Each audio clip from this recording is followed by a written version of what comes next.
Hello, everyone. Thank you for joining us for today's webinar, Building CI/CD Workflows for Serverless Applications. In today's webinar, you'll learn how to build CI/CD workflows that deploy your applications safely and securely to the AWS cloud, regardless of your current skill level with serverless or your experience with CI/CD. We're going to take you through this agenda in increasing complexity.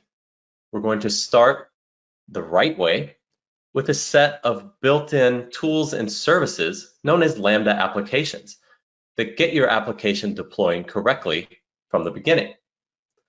From there, we'll explore safe deployments inside the AWS serverless application model and learn how they can help you deploy Lambda functions proportionally over time. Then we'll take a look at the AWS CodeSuite services, starting with the examples provided to us from Lambda applications, and then explore the capabilities that they bring for creating more complex workflows. Finally, we'll look at tools to create custom pipelines that create scenarios specific to your workflows, regulatory requirements, and other needs. We'll go through secrets and configuration and how you can deploy them to your serverless applications, regardless of the level of CI/CD that you choose. We'll provide some additional resources for you to use for a follow-up, and then we'll have a question and answer period to address any questions that you may have. A brief bit about me. My name's Rob, and I'm a Senior Developer Advocate on the Serverless team here at AWS.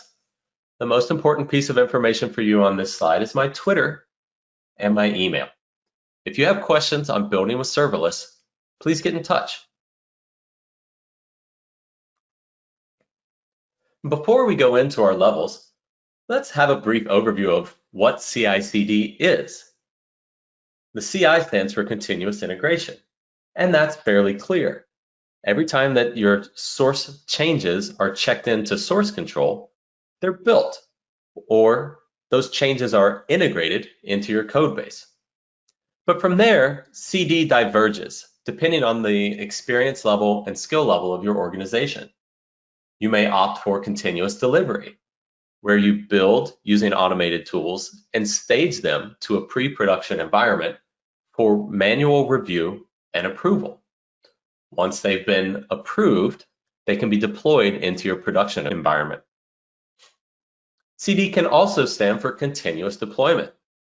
When you have robust integration and end-to-end automated testing, you may choose to deploy changes to your environment in a fully automated manner without manual intervention.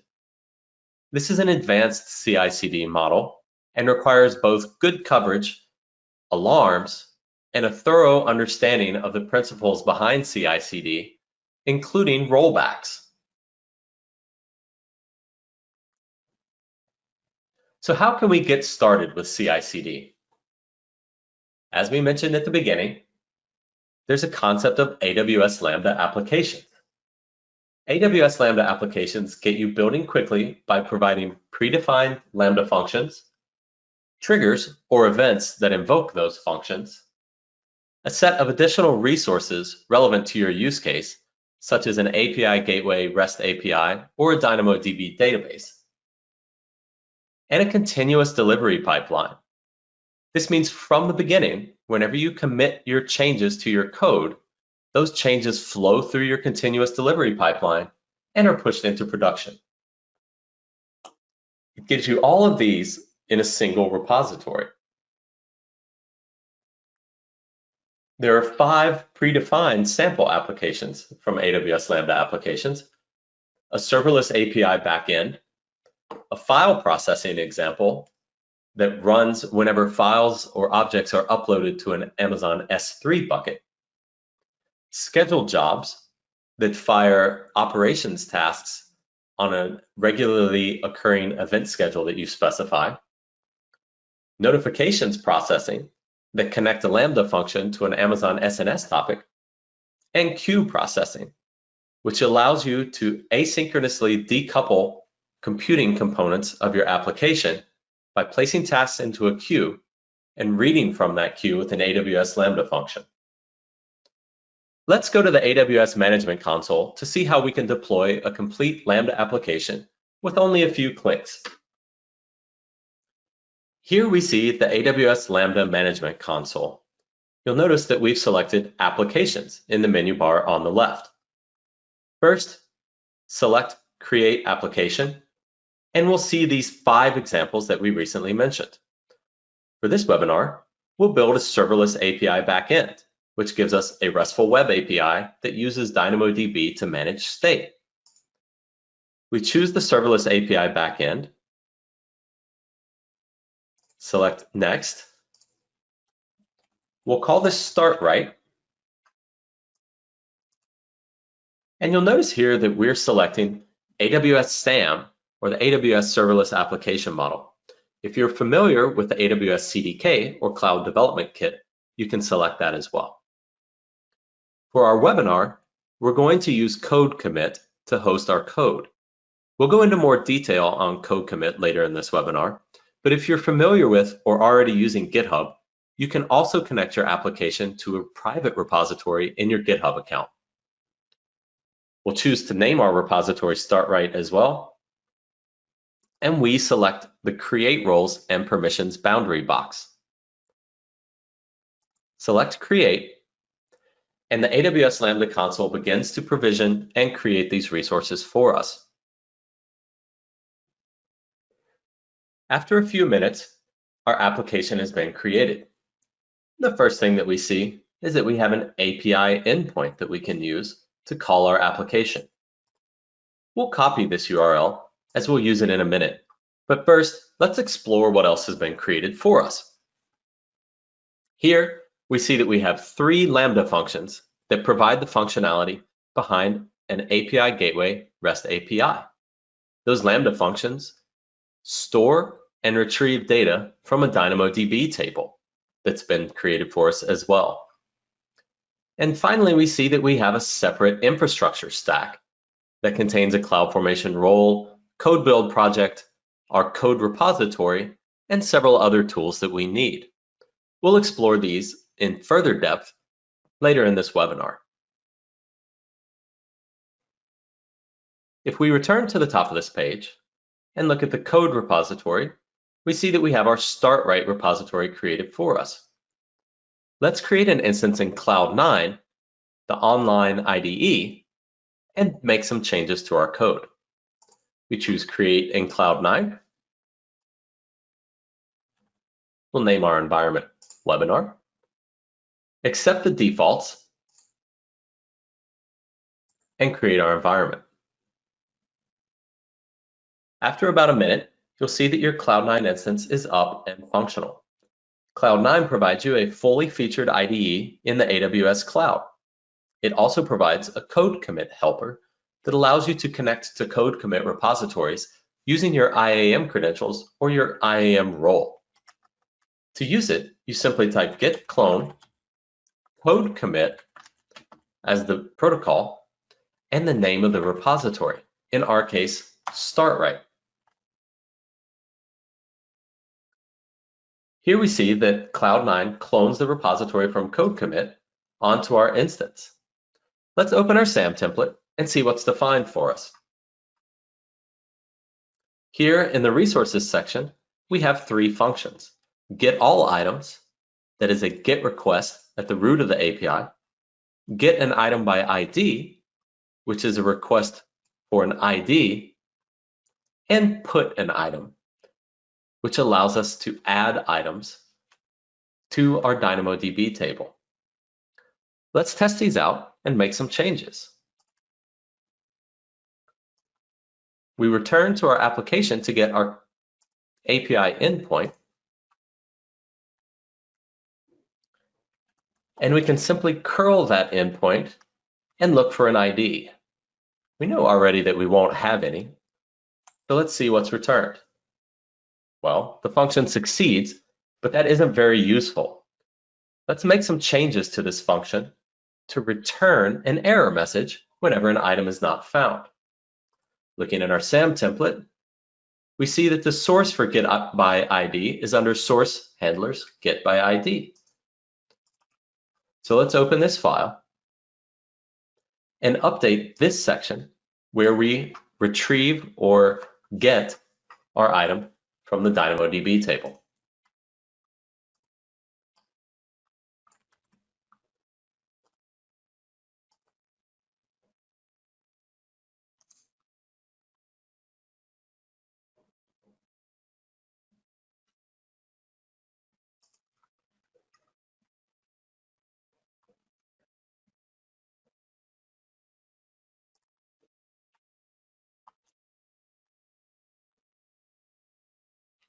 Now we see that if the item does not exist, we return a JSON object with the key error and the value item not found. Let's save our file, add the file to source control, commit our changes,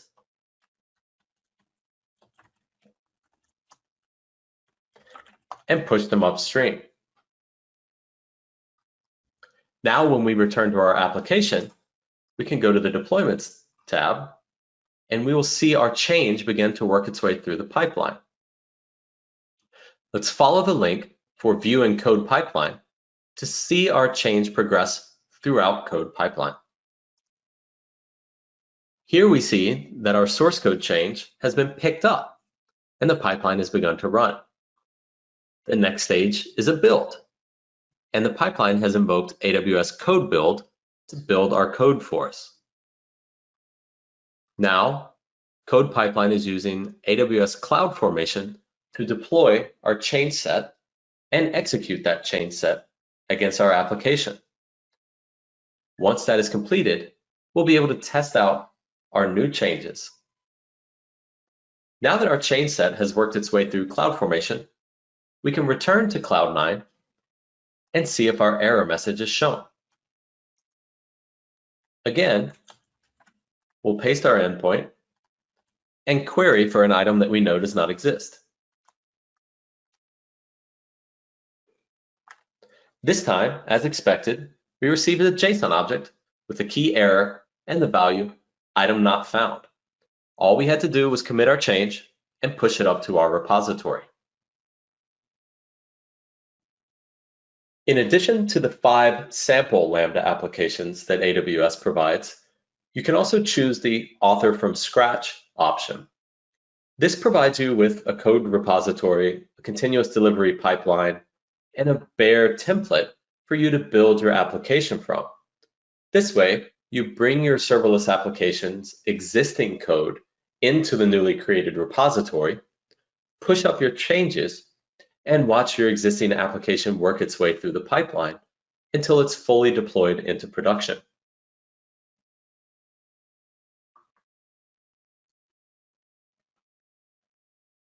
Now that you have your application in production and running through your continuous deployment pipeline, let's look at some ways to make some changes safely. To do that, we'll introduce the concept of safe deployments.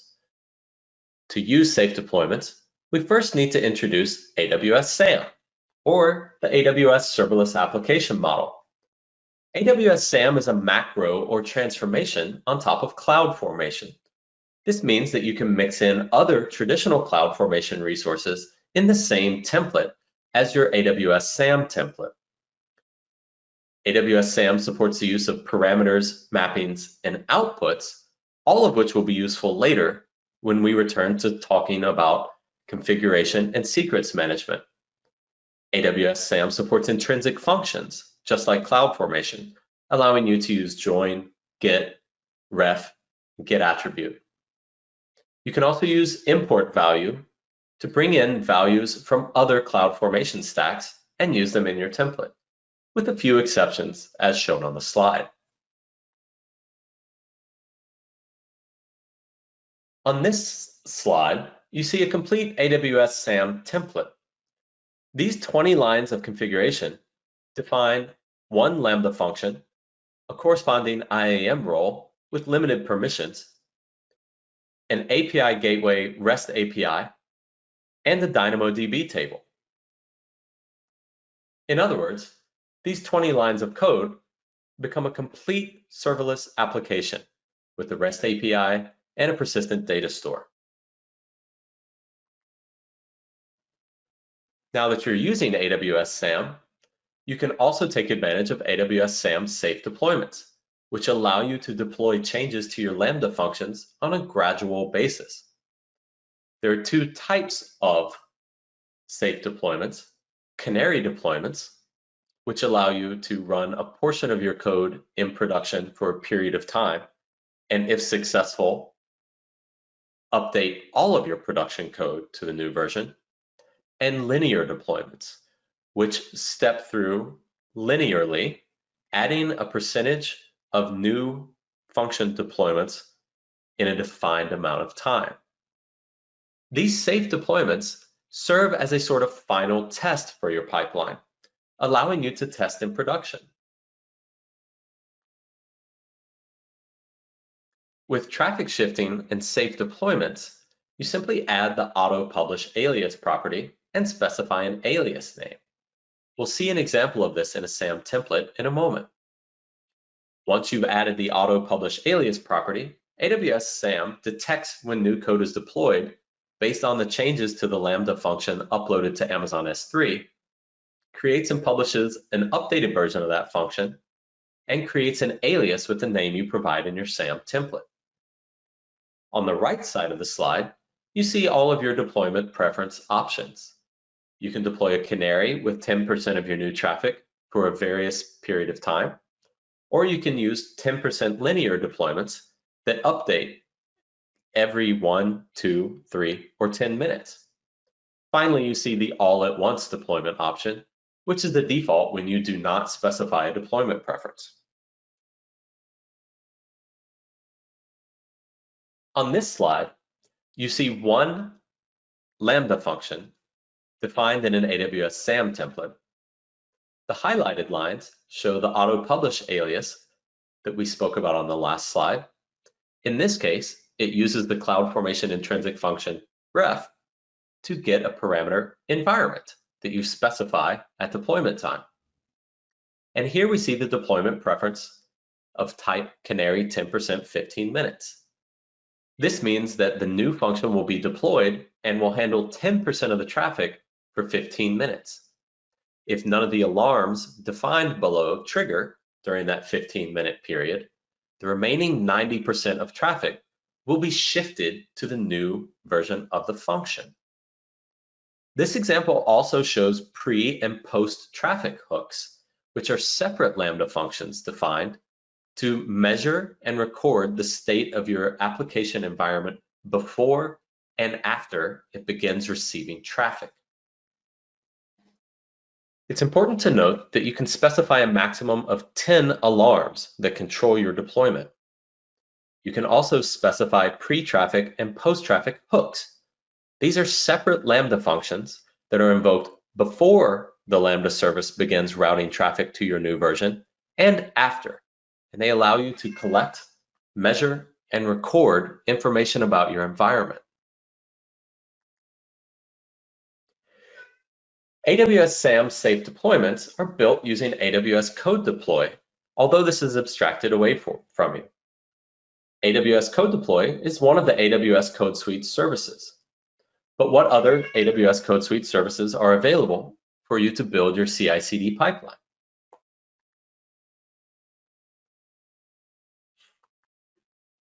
The first service is AWS Code Commit. This is a fully managed Git repository service that automatically encrypts your files both in transit and at rest. It works with AWS Identity and Access Management, or AWS IAM. And as we saw in our demo, it also offers Git helpers that allow you to use your IAM credentials to clone and make changes to your repository. Let's return to the AWS Management Console and see some of the features of AWS Code Commit there.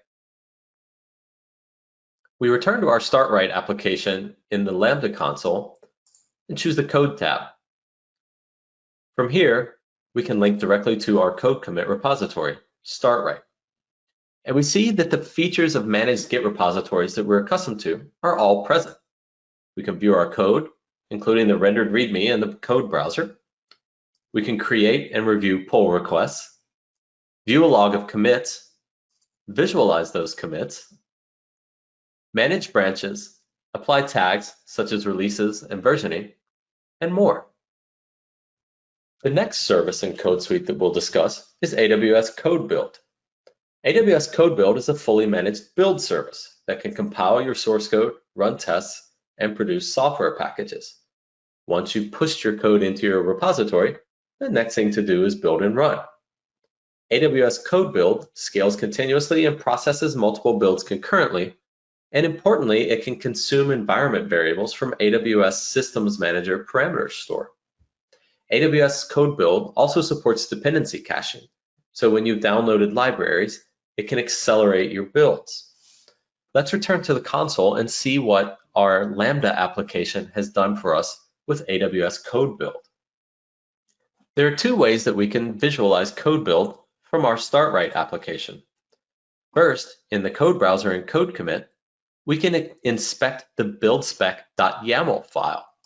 This is a file that our Lambda application has created for us that outlines the phases of our build, as well as the commands that we need to execute our build.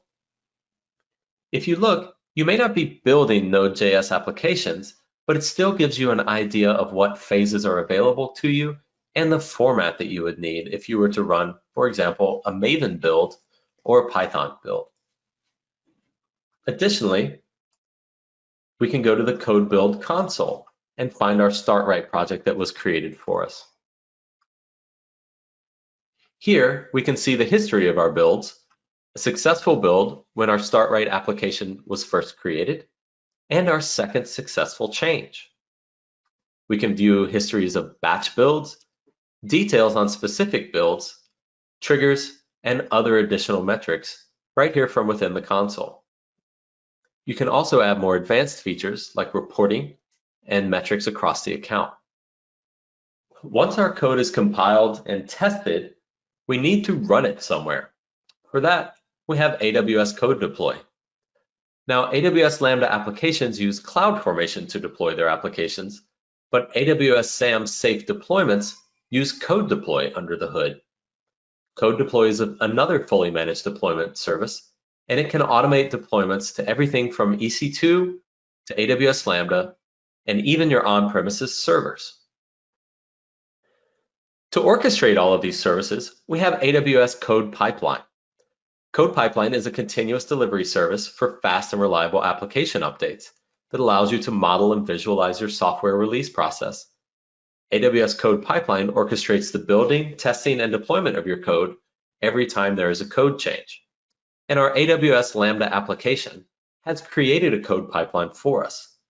Once again, let's return to the console and see what that looks like. Here in the console, we see our StartRight pipeline, which was created by our AWS Lambda application. We see our last execution and the latest source changes that caused that execution. We can click into our pipeline to again visualize that execution or make changes to our pipeline. Notice that this pipeline is relatively simple. It retrieves the source, builds, and deploys our application. However, CodePipeline can support extremely complex workflows, both natively and with some helpers that we'll discuss. So here you see a visual representation of how the AWS CodeSuite services fit together.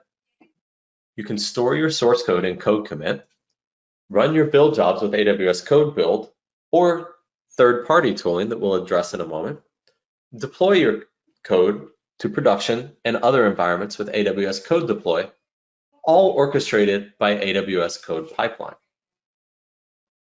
If you're already running applications in production, it's likely that you may already have some tools and services that you're familiar with. The AWS CodeSuite of tools and AWS serverless applications are built to work with many of these tools. For example, you can use CodeBuild to build from repositories that you already have in GitHub or Atlassian Bitbucket. And CodePipeline offers direct integrations with CloudBees, Jenkins, TeamCity, and more. Finally, third-party providers and partners like CircleCl provide their own tools. In CircleCl's case, they provide an AWS SAM org that helps you simplify your builds and get up and running quickly. Despite the rich capabilities offered by AWS CodeSuite and the AWS Partner Network, sometimes there are tasks for which there just isn't a good fit. In this case, AWS offers a number of tools for you to build your own custom pipelines. The first is an integration from AWS CodePipeline to AWS step functions. This integration allows you to invoke more complex workflows as part of your release process with robust error handling and retries. AWS step functions also give you rich visualization and logging in CloudWatch logs and allow you to easily add in asynchronous and manual approval tasks. It's important to note, step functions is not a replacement for CodeBuild, but a new superpower that enables you to build increasingly complex, custom, tailored workflows to the way your business works. For more information, visit the URL shown on this slide. If you're not familiar with step functions are serverless workflows that help you build and update serverless applications quickly. Step functions are resilient. Standard workflows can run for up to 1 year and offer guaranteed exactly once execution. Step functions help you write less code and modernize your existing monolithic applications. Importantly, step functions offer direct integrations with managed services, such as DynamoDB, allowing you to store and retrieve data or launch tasks with AWS Lambda. Step functions also offer native error handling and retries that enable you to pull those solved problems out of your code and apply them to your pipelines. With step functions, you define your workflow in the Amazon States language, a JSON-based domain-specific language. That is then visualized using the AWS Toolkit for Visual Studio Code or the AWS Management Console so that you can see that the workflow that will execute is the workflow that you need.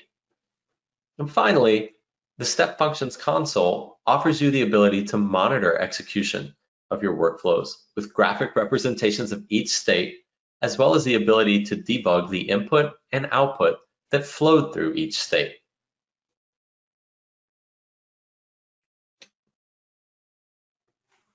To help you build CI/CD workflows, AWS Step Functions offers an outbound service integration with AWS CodeBuild. This means that you can use AWS CodePipeline to invoke step functions and AWS step functions to invoke CodeBuild jobs. You can use step functions to start builds periodically in response to events with Amazon EventBridge. For example, you may want to build a nightly dependency update branch that attempts to automatically upgrade all dependencies and run your CI/CD pipeline. This way you can see which ones will be merged automatically and which ones require manual intervention. AWS Step Functions also allows you to create webhooks using Amazon API Gateway so that you can start builds via anything that can send an HTTP request. For example, chat ops. AWS Step Functions offer a parallel state for independent components. This means that you can kick off restores of infrastructure in separate accounts or separate regions that all run in parallel. And finally, it offers a map state for each branch. In this case, you may want to run every branch concurrently, and you can repeat the same series of tasks across each branch. We refer to this last map state as dynamic parallelism. It allows you to run identical tasks in parallel via a fan-out pattern when you dispatch a list of identical tasks, for example, a build workflow on several branches, or a scatter-gather pattern. And this is more closely related to when you need to apply changes across a number of repos. So when should you use custom pipelines? Well, the short answer is whenever the existing tools don't provide an out-of-the-box capability for your business needs. We commonly see this when you're provisioning complex infrastructure for deployment environments, frequently with multiple interdependencies amongst components. For example, you may need to restore a certain checkpoint from a database table along with a set of objects from S3 to a new bucket in the new account. AWS Step Functions can manage all of these processes as well as giving you robust retry capabilities if something should go wrong along the way. Custom pipelines are also useful when you want to publish artifacts to multiple AWS regions. For example, AWS Lambda layers must be published in the region where they're consumed. If you operate a global application, you can use step functions custom pipelines to deploy those Lambda layers around the world to the regions where you need them. Step functions also offer robust multi-layer manual approvals via standard workflows. And finally, periodic builds are a good use case for step functions when you want to do complex tasks on a regular basis, such as the dependency update example we gave earlier, or security vulnerability scanning. Now, it's important to note that none of these are a replacement for CodePipeline. CodePipeline can do many of these tasks itself, but step functions brings in additional capabilities that makes it easier and more robust. These are all meant to be used together, not instead of one another. For additional information on the step functions CodeBuild integration, please see the URL shown on the slide.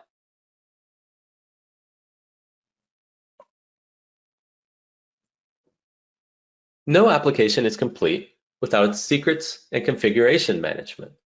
No matter which level of CI/CD you land on, you'll need to consider this early and address it in your application. There are a number of ways that you can get secrets into your application securely. For example, using AWS SAM parameters, which support default values and restrictions on allowed values and data types. AWS SAM parameters can also be overridden on deployment. So if you have non-sensitive data for sub-production environments, but sensitive data in your production environment, you can store those defaults and they'll simply be overwritten at future deployments. AWS SAM parameters can also be passed to your Lambda functions defined in your SAM template as environment variables. API Gateway has a similar concept in stage variables, which are used in stage-specific situations.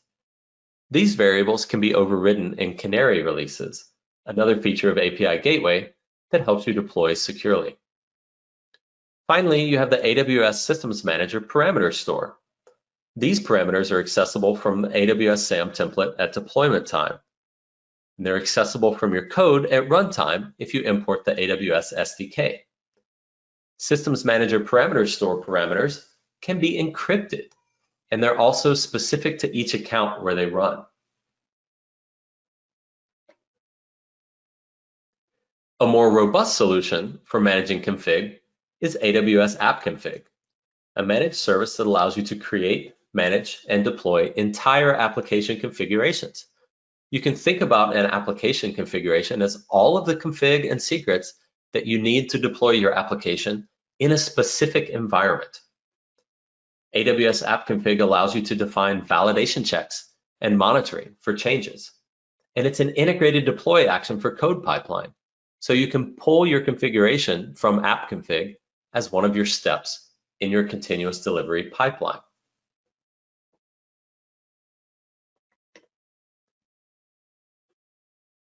Recently, AWS Lambda has introduced AWS Lambda extensions. These are special layers that run alongside your Lambda functions and bring new and exciting capabilities.